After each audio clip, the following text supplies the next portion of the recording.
What's up, Ryan? Hey, Jeff, how you doing? Good to be back. I am good, man. It feels good to be back. It does. I know we did a one-off last week for Star Wars Day, but it's awesome to be back tonight. So everybody, thank you for joining us. We've got a few folks in the queue with us. It's great to have you guys here. Thanks for joining the Kessel chat. If you're new to the show, post in the comments, say hi, let us know where you're coming from. As we go through, if you have questions, comments, feedback, just join the conversation. That's what this is all about. Right on. Yeah, we're really glad to have everybody here. We're always it's a very fun time for us to be able to talk about Star Wars. I always think too, like Jeff and I, we have our normal job, and it's funny because we meet every day on a bunch of other stuff, and then we get to meet and talk about Star Wars. Although I won't lie, sometimes this ends up in the other world too.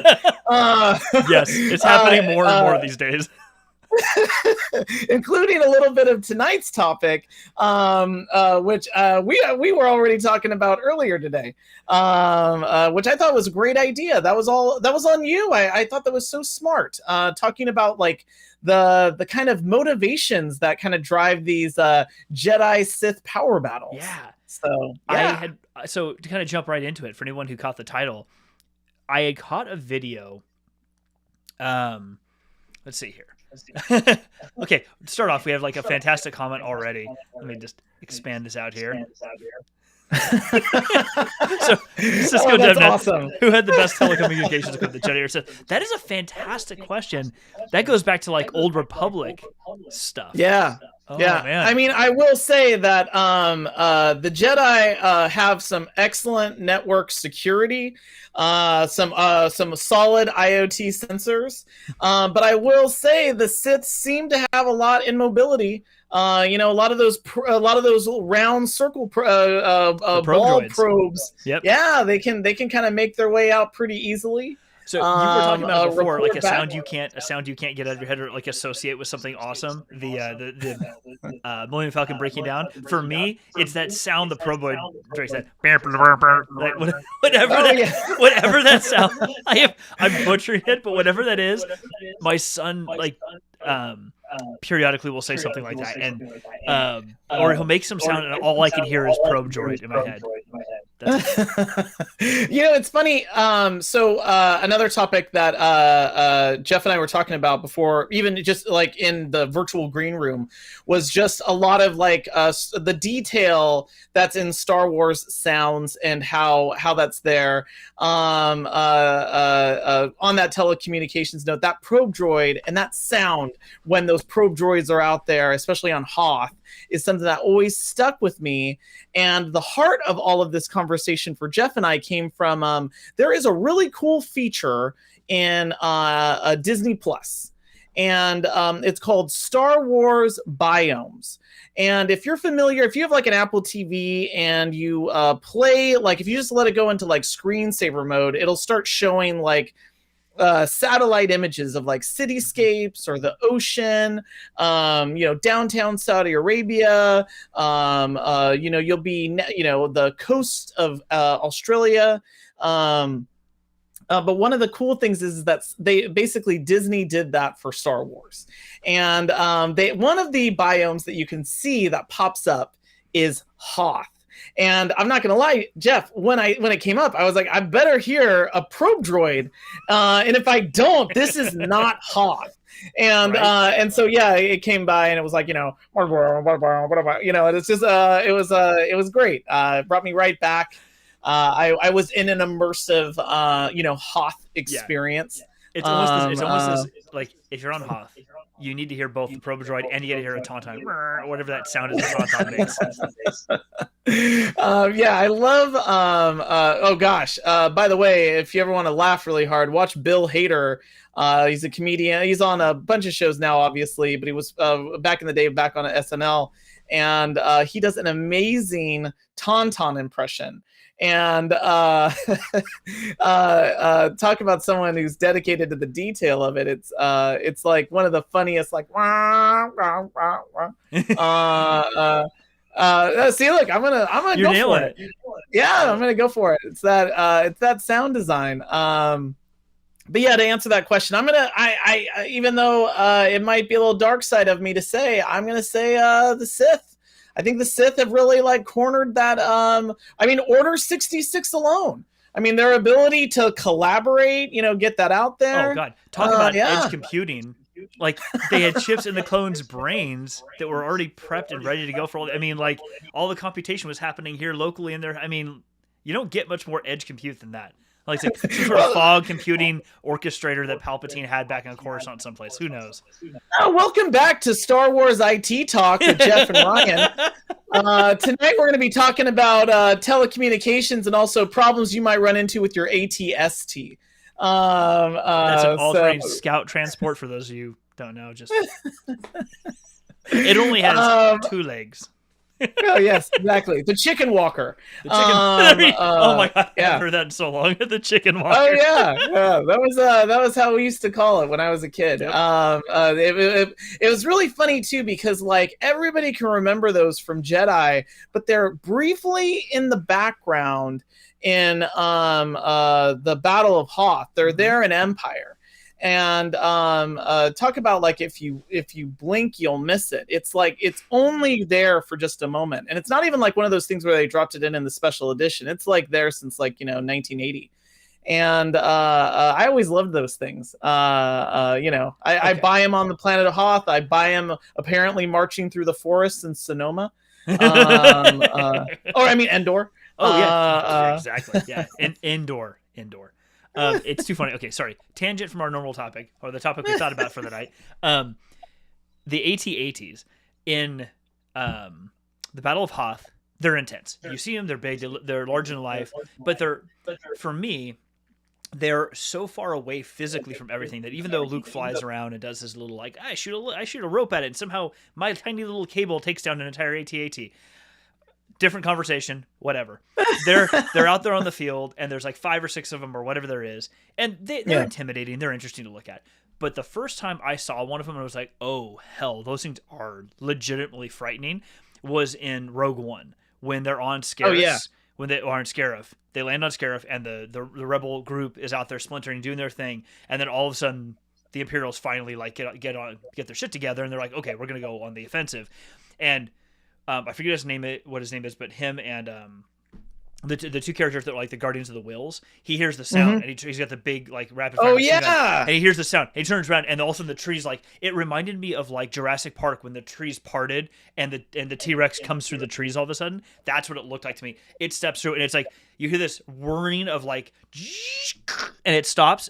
It looks down, and you're like, oh hell, like shit's about to get real. And then all of a sudden, like, the blasters go to town and things start just exploding. Then like 3 more show up, but because of the trees and the way they was set up physically and the like lack of musical sound at that moment when it first showed, like, creates this impact, this emotional impact of like, whoo, like I would not want to be these guys on this beach, because right then previously they never really freaked me out. It's like, they're huge and lumbering, they're shooting, just run away, they can't catch you. Then you see this and you're like, oh my god, dude, like, I get it. These things are like terror machines for sure. Oh, so when I was a kid, like, I was totally frightened of them. Also, wanted one as a toy. My cousin Thomas had it. Tommy, if you're watching right now, I was jealous of you way back then. The AT-AT was like totally frightening to me when I was a kid growing up, because I was like, oh my gosh, it just seemed unstoppable. And even when it appears briefly in like Return of the Jedi, where it's like it kind of walks by the ramp where they're delivering Luke to Darth Vader. I remember even seeing it then, and I'm like a little kid, and I was like, oh my gosh, they have one of those on Endor? That's terrible. Because I just thought, oh, they're just unstoppable. You can't stop these things. But what's really cool is, when I was a kid, we went to Disneyland one time that I can remember, and it was when Star Tours had opened, and it was like crazy exciting to go there for that. And if I recall right, and this is one of those things that from that scene that you were talking about in Rogue One, where the trees kind of split a little bit, and the AT kind of has his head poking out. So if I remember correctly, that is how the AT-AT looks, or looked, because I don't think it's there anymore, but that's how it looked next to the Star Tours ride. And I was even terrified to see it in real life. That was crazy. But that was one of those things that when I saw it, I was like, oh man, like I love, even now, like that sequence when they're coming out on the ice, that was like, oh, I was so freaked out by it. The fog way out in the distance, and all of a sudden they just kind of poke through, and they, what is that? Put on the binoculars or whatever they call it. They're like, oh crap, like here it comes. I will say though, in that scene, it was sort of like they're so far away, and you're like, it reminded me of like Shaun of the Dead. Every time I mean, now it reminds me of Shaun of the Dead when the zombies come in, they're like, dun-dun-dun-dun, dun-dun-dun-dun, and because the things are so far away, like, are they ever gonna actually get here? Like, why are we freaked out about this? They're like 10 miles away, like they'll never. Anyway, so question, and AT-AT stands for, you want to take it? I did. I actually went. I'm not gonna lie. I went just to make sure that I was not that I didn't have this incorrect. I remembered it as all-terrain armored transport, and I went to go make sure because I also remember it when I was a kid. They sold it as an Imperial Walker. Yeah. And that was the thing that that you could get it, and it was the Imperial Walker. See, that's what I mean. It was Imperial Walker, and then there was the Chicken Walker, and that was the AT-ST. But I had to go back. I just went to check. I was like, oh man, I don't want to be wrong on that. Yeah. Because that's like if you like mix up, phaser and disruptor in the Star Trek community. Someone's gonna call, pull your number there. So it's funny because it's like. A lot of those things are like some of my favorite callbacks. Like I love, and that's what I kind of like to see in the sequel trilogy too. I love the little like references to that. I even like it in the Mandalorian. Like when the in the Mandalorian, one of the other favorite things that I have, and a unique sound is the speeder bikes. Oh, yeah, I love the sound of that, whoo, all the and the little whistle that it makes. And so I love that appeared in the Mandalorian. I like that it's in even the prequels. But seeing like the AT-ATs and things like Rogue One, or even it's in The Last Jedi, like and it's done in the way to kind of show the scale of the really large, kind of the replacement, the New Orders, the First Orders version of the replacement walkers, where it's and it's got this like giant gun turret like right at that like kind of cargo center. Still like one of my favorite sequences. I can go on and on about AT-ATs. One of my favorite sequences is in Empire. The Luke he's got to get out of his speeder. He's like, I gotta grab, and I'm like, get out of there. You gotta get moving. And he gets out and he sees the AT-AT and he shoots the cable all the way up and starts moving up the cable. Pulls out the lightsaber, throws the bomb in, disconnects, takes it out all by himself. It is like one of my favorite sequences. And just like in Rogue One, one of my favorite effects is the one that you're talking about, where he takes the bazooka and he shoots it at the face of the AT-AT, and then it turns and it looks back, and it's like, oh man, run. Yeah, like run right now. Yeah, right. Just go. You need to leave right this minute. Okay, so we could just keep going off on this for a while, but we did have a pretty cool topic for tonight we wanted to dive into, because our show is a lot about storytelling. Actually, before I do that, so Lucas had a question a minute ago, and I want to clarify something with him. So, Lucas, you asked one question. I'm planning to start reading Star Wars HQ. What's best collection to start with? I don't know what you mean by HQ, but I do have this is technically not canon anymore since Disney bought it, but I will say I've read a number of different books from back in the day, and now not all pretty canon books, because there's tons of them. The Jedi Academy series was an amazing one for me. That was the one that they introduced Kip Duron and a lot of different cool characters. But the one series I would say for me was my favorite, because it implemented, you get to see more of Luke as a Jedi, a young Jedi, not young Jedi, but like new to the Jedi role, trying to really figure out who he is and what he's doing. A lot of new characters. You first get introduced to Thrawn is the Heir to the Empire series by Timothy Zahn. That's a fantastic series. It's a trilogy. You get introduced to Thrawn in that, and it's just a lot of diversity in character types and character arcs. It is not just about the typical space wizard Jedi thing. Like, Luke is there, and he is learning and trying to learn how to be a Jedi. He's out looking for other things related to that. But mostly it's not about his Jedi-ness in that story. Because the other characters, from my perspective, especially Thrawn, everything we've seen from him in modern times, especially like in Star Wars Rebels or the books that come out, a lot of times it tries to paint him sometimes as a villain, or as purely a villain, as if it's binary, bad and good, and that's it. And in Heir of the Empire, for me, you really get a taste of his character is not bad or good. There is something else there, and all the current books with Thrawn start to show that too. But so for me, it would be Heir to the Empire, as that trilogy would be a great place to start. What do you think, Ryan? I've got a couple of recommendations. One, I could +1 to Heir of the Empire. If you want to have a really good book series that you want to read, that's very well written. You can't go wrong with anything written by Timothy Zahn. I actually have a one that I've always really liked, and it's because it is the first book that comes out after the Star Wars novelization, which is right over my shoulder over there. And it's called A Splinter of the Mind's Eye. It is great because it is it's a book that's written before Empire.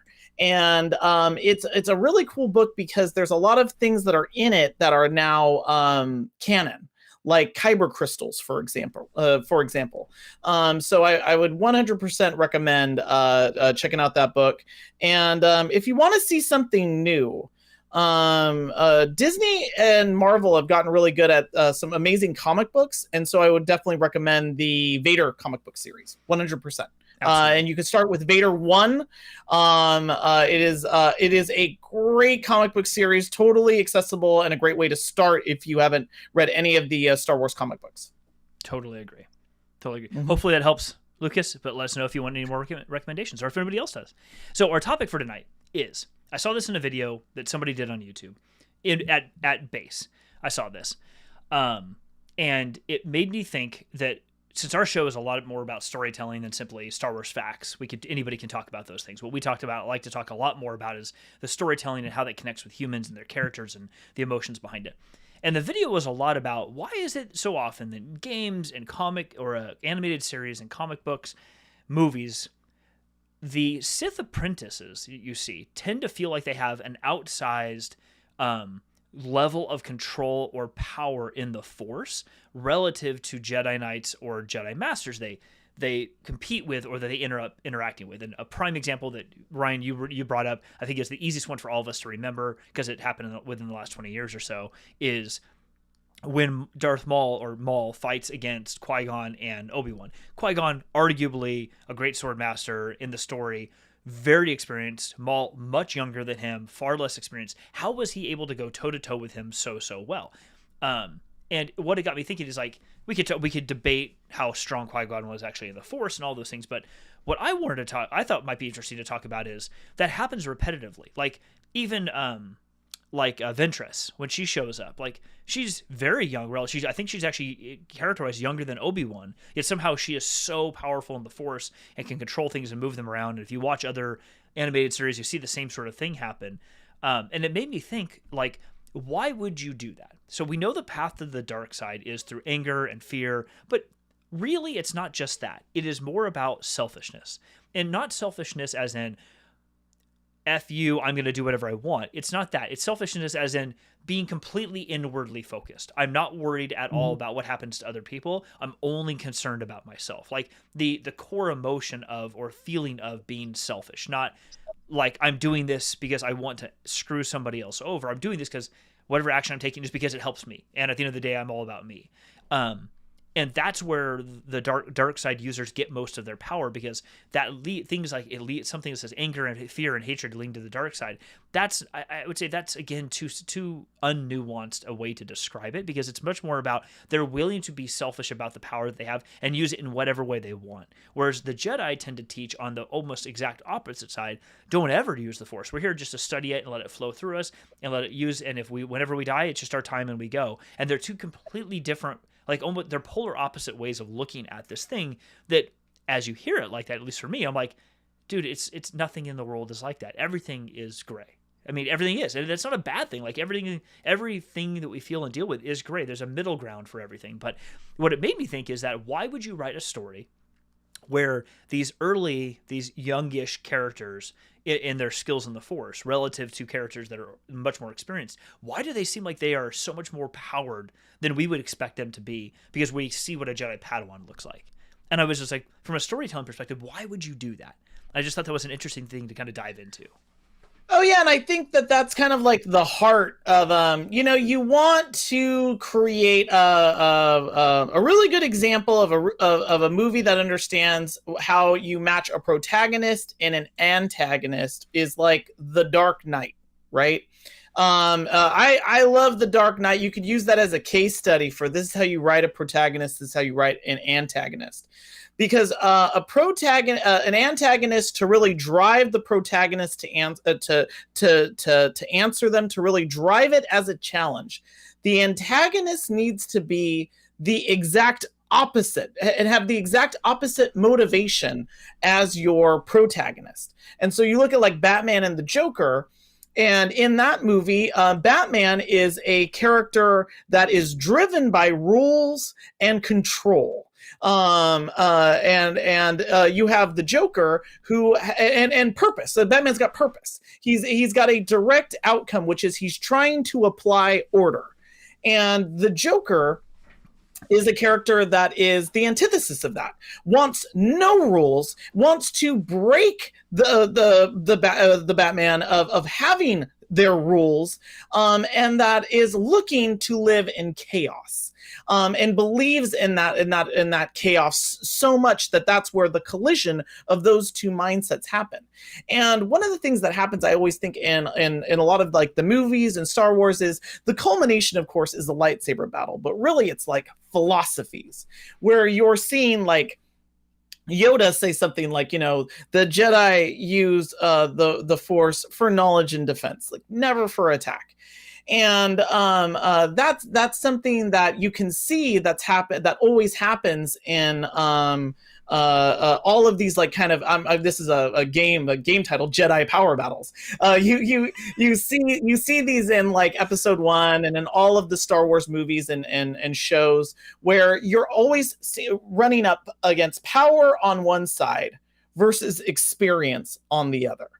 And Jeff, I know you and I were talking about this earlier today, where it's like the great dichotomy of how this can break down. And I know Yoda says it about a lot of things already. Like Yoda describes the dark side as, it'll quick to join you in a fight, things like that.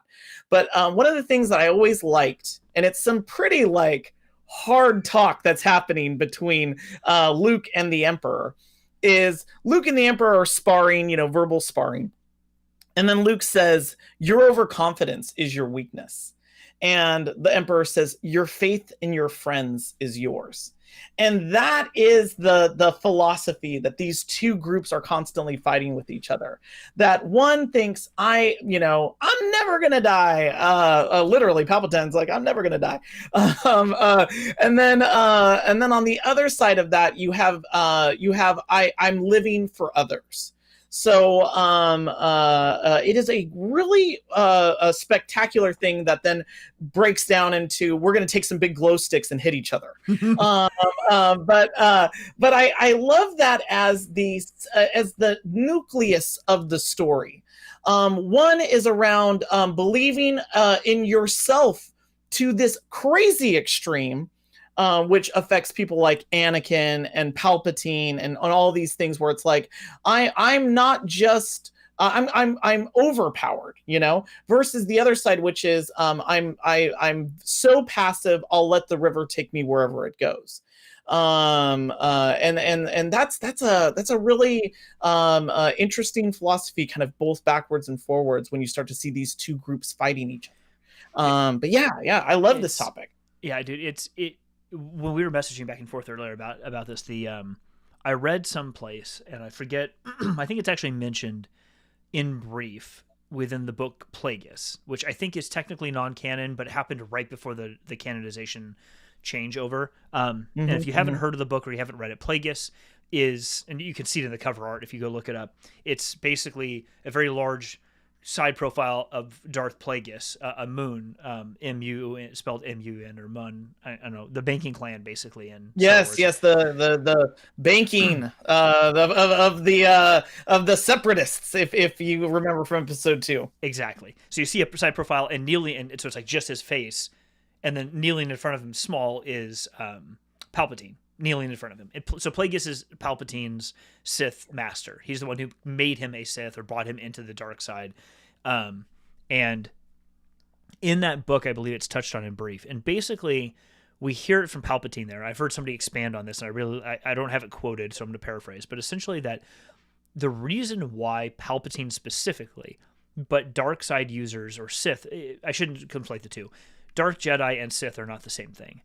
They both leverage the dark side of the Force, but they are not the same thing. We should probably do an episode about, story-wise, about like what, because I think it's actually, if you think back to old Republic stuff, their Sith is actually a race that happened to be on a planet where they were consumed by the dark side in a way that they were symbiotic with it, but that didn't make them what was later called the Sith. Dark Jedi are something different, although they do both use the dark side. Anyway, Palpatine and even Plagueis talks about this, where their utter hatred, Plagueis doesn't feel as strongly about it, but Palpatine does, where he has an utter hatred for the Jedi, or any Jedi specifically, not just light side users, but any Jedi. And the reason for it is that because his needs are so selfish, like he thinks only inwardly, it also drives him to say, if there's a problem, I have literally the power to physically go change that problem. And I can decide if I'm going to go change that. And I can literally go affect change like this. I can walk into a place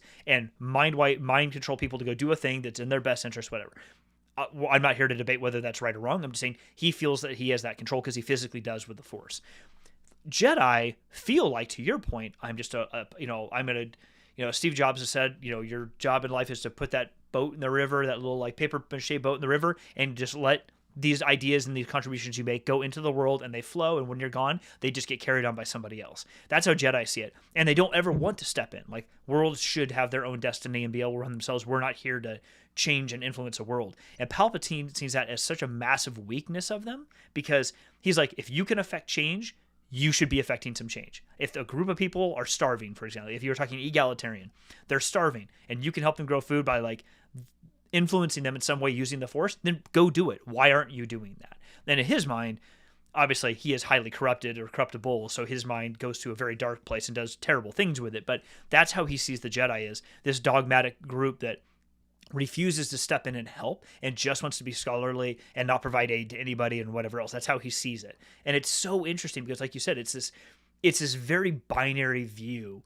of something that, as we know in real life, like, nothing is that black and white ever. Like, and I think it's a great correlate to how all of us who live in our world, natural world, kind of see that, like, any situation you go to, politics is an easy one to look at. We won't dive into super deep, but if you look at mainstream political news, things are always typically framed, at least in America, on each side of the aisle. They always talk about it as did the two sides of the aisle come together, as if it's only this or it's this, and they have to meet in the middle or else nothing happens. And it's like, when you think about it in reality, like, what two human beings actually work that way? Like, no two human beings build a relationship where it's either this or it's this. It's we mix and we meet and we have a lot of things that are similar to each other and some things that are not. And that relationship comes from figuring out how to, be okay with each other's differences and then find a middle ground for each other.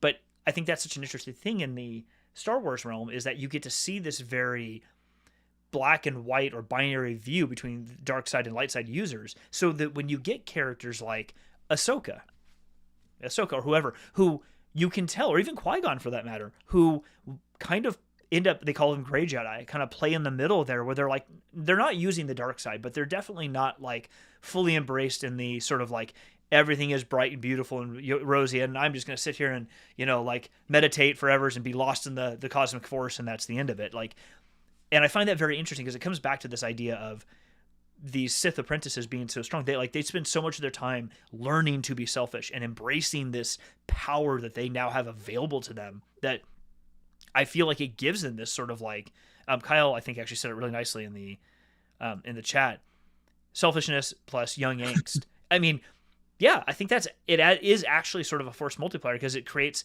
like, when you get angry or you get worked up, adrenaline kicks in and you get extra strength or whatever else to take care of a situation. Well, imagine that if you had the Force in that same exact moment. Like, it would seem like your power in the Force is substantially greater than it probably is, but you're able to draw on this thing. But that's also probably why it corrupts their bodies so much so early on, is because they let that sort of thing happen so quickly that it consumes all this physical essence that they have. But they get a force multiplier when they're early on in their sort of Sith career. Oh yeah, no, you were talking about before about this, the issues that we face, the kind of the one side or the other. And, when I was a journalist, there was a great concept that my very first editor talked to me about. And she said, Gloria Beveridge, if you're out there. Gloria told me that, Ryan, you always got to be careful about you always consider the tyranny of or and the genius of and. Or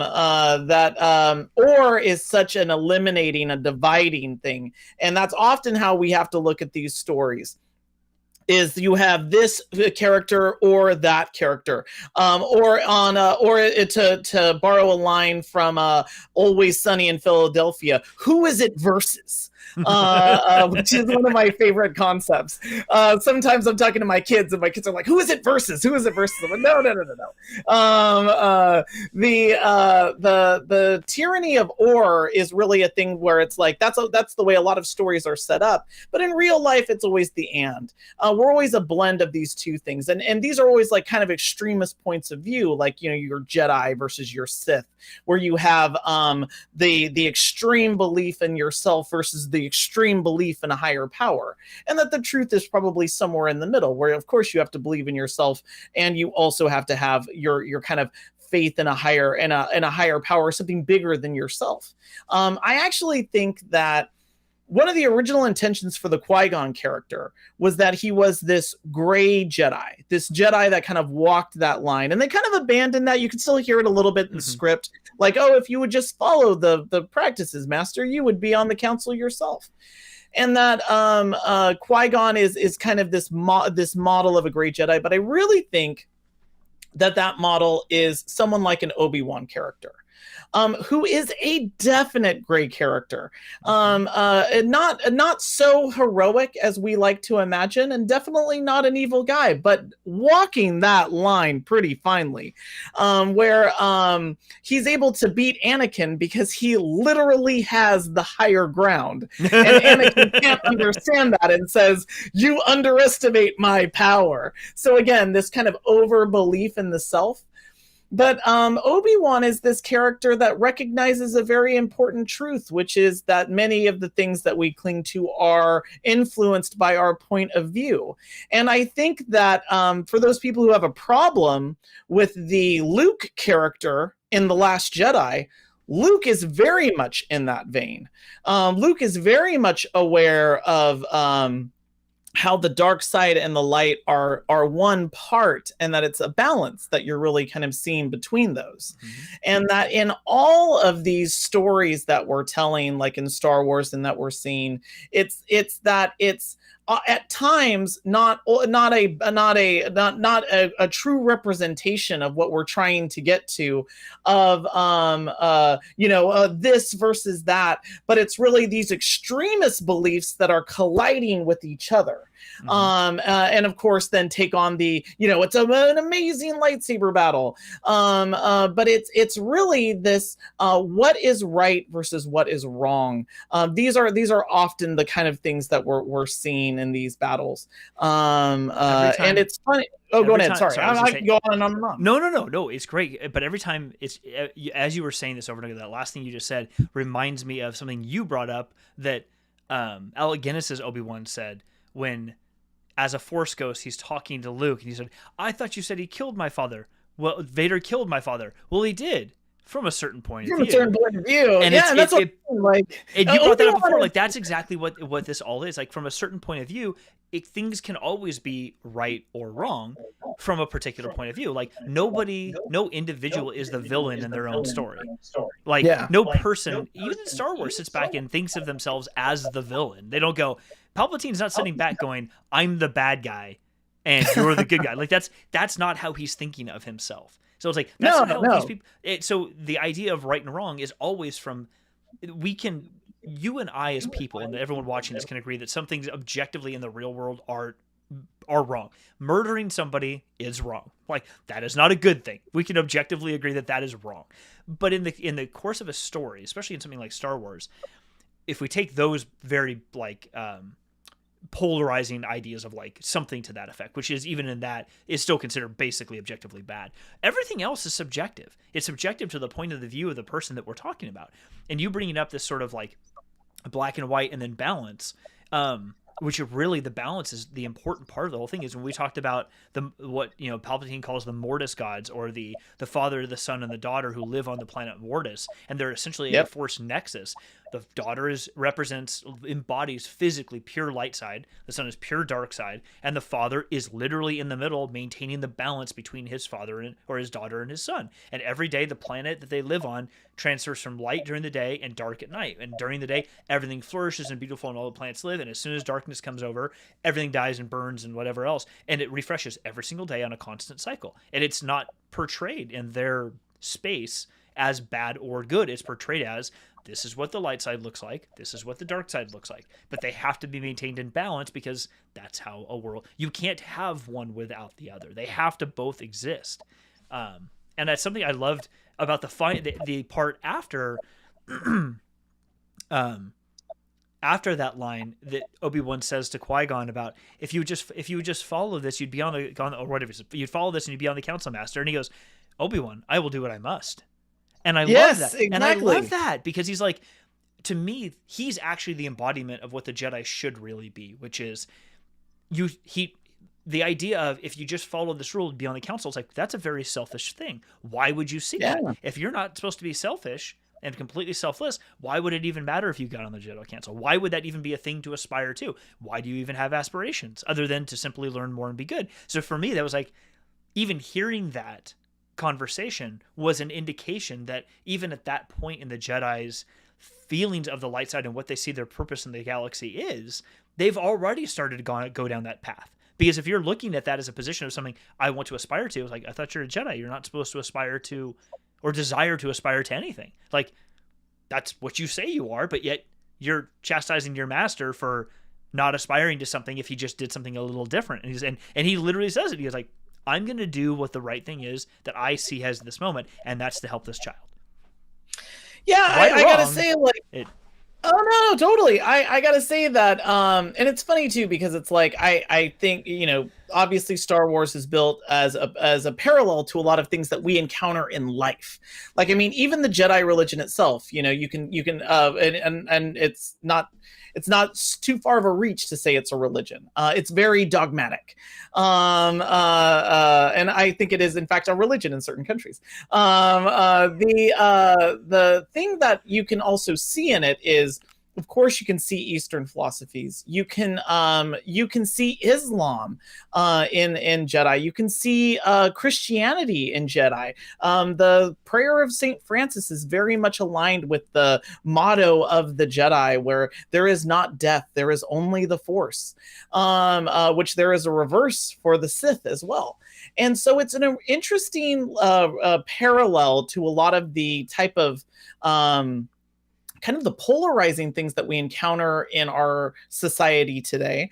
And in fact, you could say that oftentimes these conflicts that we see that aren't as dramatically portrayed as they are in Star Wars are just as fervent. Like, they're just as passionate that people feel this way, either that, to believe one way or to believe another. And I often do think that it is this kind of finding that balance between selfishness and selflessness that one has to find individuality, what one's role is within a group.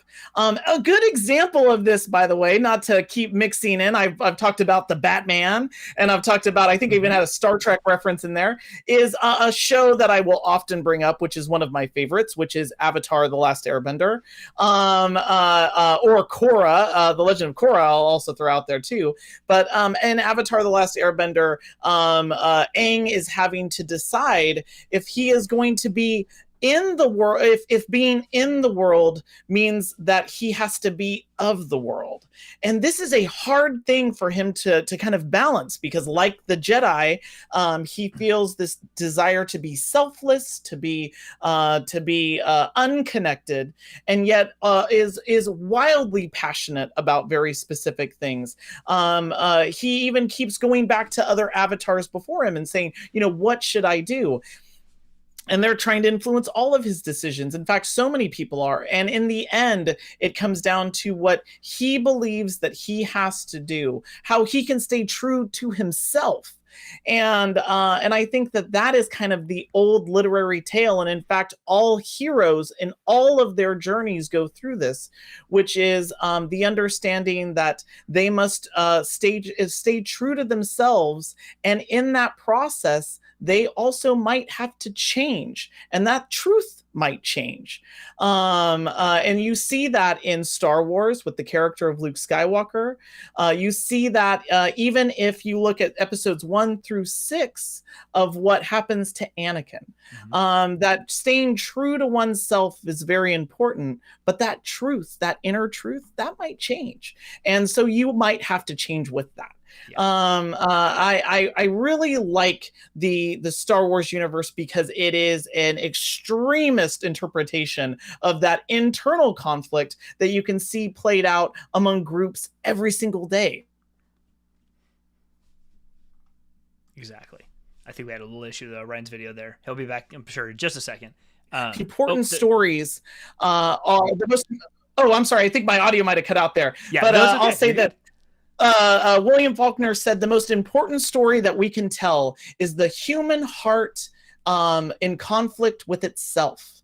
And that's what this story is. That's what Star Wars is. We are getting deep into the Kessel chat tonight as we talk about this. This is going to be a Jedi Power Battles discussion. It is. I feel there's like a celebrity death match happening in my brain right now, but for Jedi or for Sith. This has been awesome. And one other question came up, and I definitely want to put this up here. Kyle Winters asked, is Grogu considered a Jedi apprentice? He is seemingly able to outclass any Sith apprentice in terms of power, but lacking the grip on his own power to do so. It's a great question. I think actually in this story, he would be considered to be a youngling. So not a Padawan. Yeah. He isn't. So in the hierarchy, youngling is there's actually, I think, a level below youngling when they're newborns and first brought to the temple. But youngling is basically they are being trained up to a point, and then a master or a Jedi Knight or an existing master can then say, at a certain ceremony they go through, I'd like to take that one on as a Padawan. And when they do that, they become a Padawan, which essentially means apprentice. A Padawan just is a synonym for apprentice in the stories. But prior to that, they are considered to be a youngling. They're learning, they're teaching, they're growing up to not 10 or 11 years old or 12 years old or whatever age they can become an apprentice. But no, he'd be considered to be a youngling. His age doesn't matter because he ages so differently from all other beings. But he is still technically a youngling because he has to be taken care of like he is a human child, simply because of the way his age works. That we understand so far.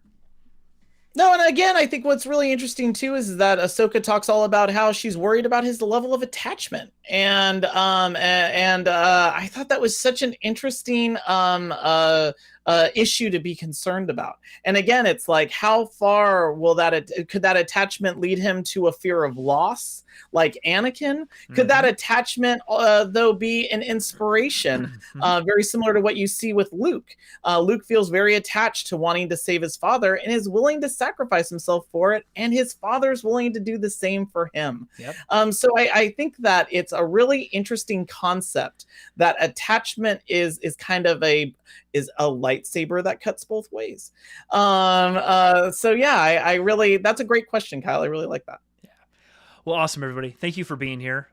It's been a fantastic discussion. Stuff like this for us, whenever we do these topics, it's awesome because these things, again, they're always very nuanced, and there's so many places we can go to kind of like create this sort of, it's basically in storytelling, the idea of world building. We're sort of doing some world building to set up the stage for the story and the things we want to talk about, because in order to understand something that seems innocuous or a simple topic like, why would a Sith apprentice seem like they're so much more powerful than a Jedi Knight or Master? And we can go through a lot of other details like, well, they're trained to fight in battle from youth because they're always trained to have combat or be in conflict with the Jedi, whereas the Jedi at this point in time don't even believe the Sith are around anymore for the most part and don't train like that. They have a lightsaber, but they're trained not really to ever use it, etc., etc. But we have to talk about these other kind of bigger and more existential things because it helps set up why you would even use these elements in a story to carry that along, which I find is just amazingly fascinating. So, as we wrap up, Ryan, any parting words other than a lightsaber will cut both ways? Because as Paul just, I think, clearly indicated in the chat, like, I think this is our quote for the night. It's perfect. Yeah, you gotta put that on a t-shirt. The only thing I'll say is this. One, of course, you can follow me on Twitter. You can follow the Kessel chat on Twitter as well, and on Instagram. We really thank everybody that has been sticking with us tonight, asking us some amazing questions. And I'll also point out that, Jeff, I think we've got some really cool homework for all of our viewers on the Bad Batch. If you want to take it from here. Okay, so yes, I won't take a ton of time on it, but if you haven't watched The Bad Batch yet, which is streaming on Disney Plus, episode 1 came out on Star Wars Day. It was 70 minutes long. Episode 2 came out that same Friday, which was last Friday. It was a typical length, I think 25 give or take minutes of viewing time, which is like the same length as like Rebels and Resistance and the Clone Wars, all the other animated series. So to set the stage, they, in the final season of the Clone Wars episode, the first like 3 or so episodes, they did a mini series on this group called the Bad Batch, or Clone Force 99, which is a batch of clones that were basically genetically modified to be genetically different to a degree than the other clones. So all the other clones are completely identical to each other. The Bad Batch are not, and each of them are engineered for a different purpose. Hunter, who is the leader, has like super enhanced senses, so he literally can sense the like ley line type sensor. He can sense the environment around him almost like he can sense the Force, but it's more of like a hunter. He can hear things, he can see things, smell things, and put these senses together to figure out what's actually happening around him, like so far beyond what any other sentient being probably could do. You have Tech, who is so brilliantly smart that he can like figure out any tech problem and get into any system like at the drop of a dime. Like he figures all these technical things out super, super fast. You have Wrecker. I want to blow things up. He actually had a line in the first episode of the Bad Batch is, I like to blow things up because I like to blow things up. He literally says it with that level of emphasis. It's freaking amazing. He was talking about being manipulated. And then the last one is Crosshair. The last official one in the Clone Wars was Crosshair. He's a sniper. Not just a sniper, but his role is to be the sniper. And then a Echo, who is a former clone, joins them. There's a whole storyline. Anyway, in the first 3 episodes or 4 episodes of the final season of the Clone Wars, they introduce the Bad Batch, and then they kind of disappear. And Echo goes with them, and it's ending. And you kind of get the feeling that that's going to happen again. The Bad Batch series literally takes place right when Order 66 happens. And so you actually get to meet Caleb Doom, as most people know as Kanan Jarrus from Star Wars Rebels. You get to meet him when he is a Padawan to Depa Billaba, his master. And you see her die, and you see that happen that we've only heard about in Rebels and in other places.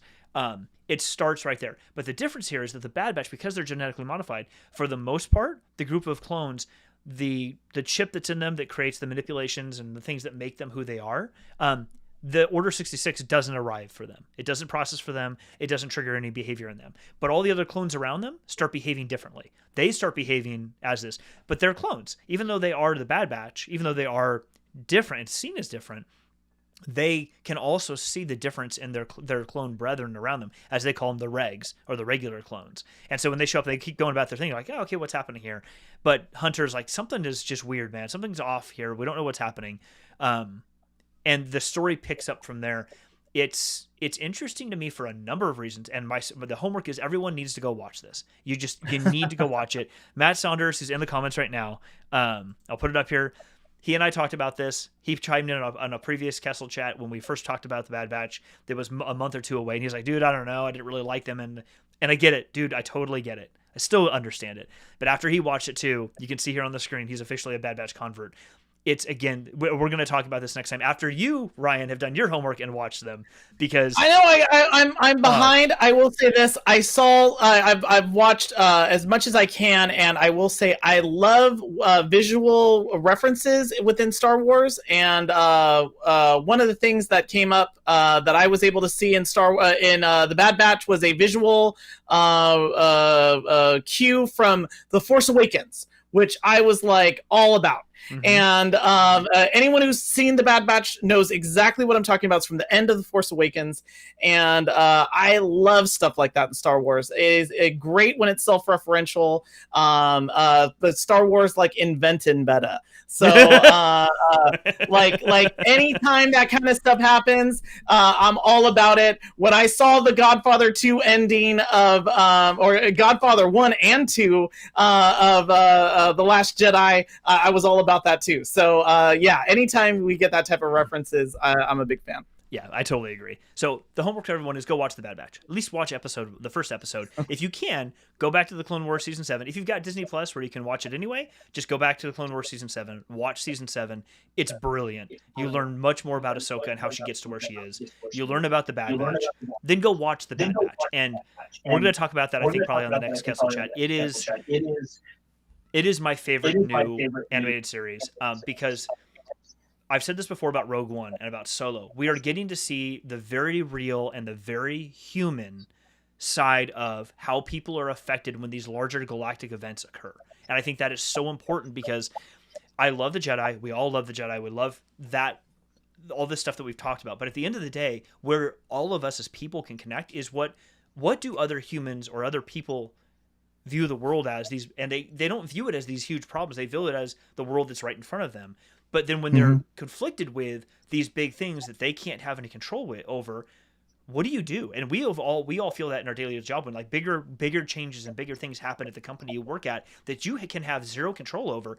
It makes you feel really like oh God, like anxious and freaked out. Well, imagine what you're like. You put yourself into the position of this character. This big huge thing happens that they can't have any direct control over. But then stuff starts happening around them. What do? How do they deal with that? And watching it for me, I can see so many of my own emotions and what each of these personified characters is going through. So I would say everyone go watch it, at least the first episode. If you can, catch all of it, because you should. It's just amazing. And then hopefully next week, if Ryan's done his homework. I'm kidding. We will like nosedive directly into it for part 1, at least part 1. We'll see. I'm taking notes. I'm going to be taking a lot of notes, and we're going to come in and we're going to do deep dive into The Bad Batch. I'm one of these people that I commit all the way. This is exactly like with all of my streaming shows that I watch. I know this is going to sound crazy. I typically wait until all the shows are available, and then I just binge them all at once because I have no patience anymore. I have no ability. I have no self-control. That's why this episode's running over, by the way. Because yeah, it's so hard for me. I can't believe we grew up in a time when you had to wait week to week, or oh my gosh, a summer for like the next season to start of a show.